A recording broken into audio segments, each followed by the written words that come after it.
നമസ്കാരം. വാർത്താ സമ്മേളനം ആരംഭിക്കുന്നു. നോക്കാം പ്രധാന വാർത്തകൾ.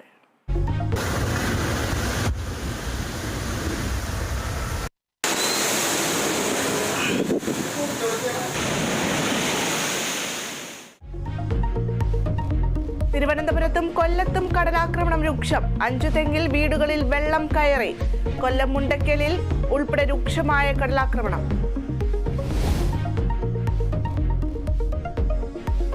സംസ്ഥാനത്ത് വൈദ്യുതി ഉപയോഗത്തിൽ നേരിയ കുറവ്. ഇന്നലെ ഉപയോഗം 11.2 ദശലക്ഷം unit. Kozhikode Pantheerankavu KSEB office ആക്രമണത്തിൽ 15 പേർക്കെതിരെ കേസ്. പ്രശസ്ത വാദ്യകലാകാരൻ കേളത്ത് അരവിന്ദാക്ഷൻ മാരാർ അന്തരിച്ചു. വിടവാങ്ങിയത് തൃശൂർ പൂരം ഉൾപ്പെടെ നിരവധി ഉത്സവങ്ങളിലെ നിറസാന്നിധ്യം.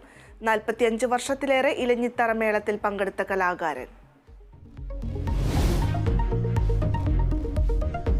നവകേരള ബസിന്റെ ബംഗളൂരു സർവീസിന് തുടക്കം. കന്യാത്രയിൽ കല്ലുകടിയായി വാതിലിന്റെ തകരാർ.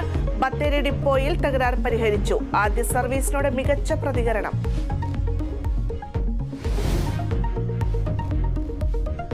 കാസർഗോഡ് SI ജീവനൊടുക്കിയതിൽ CPM-നെതിരെ കോൺഗ്രസ്. വിജയൻ ജീവനൊടുക്കിയത് CPM സമ്മർദ്ദം മൂലമെന്ന ആരോപണം. CPM നേതാക്കൾക്കെതിരെ കൊലക്കുറ്റം ചുമത്തണമെന്ന് രാജ്മോഹൻ ഉണ്ണിത്താൻ.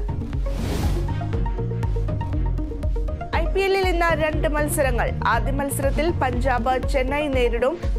രണ്ടാം മത്സരത്തിൽ ലക്നൌവിന് എതിരാളികൾ കൊൽക്കത്ത നൈറ്റ് റൈഡേഴ്സ്.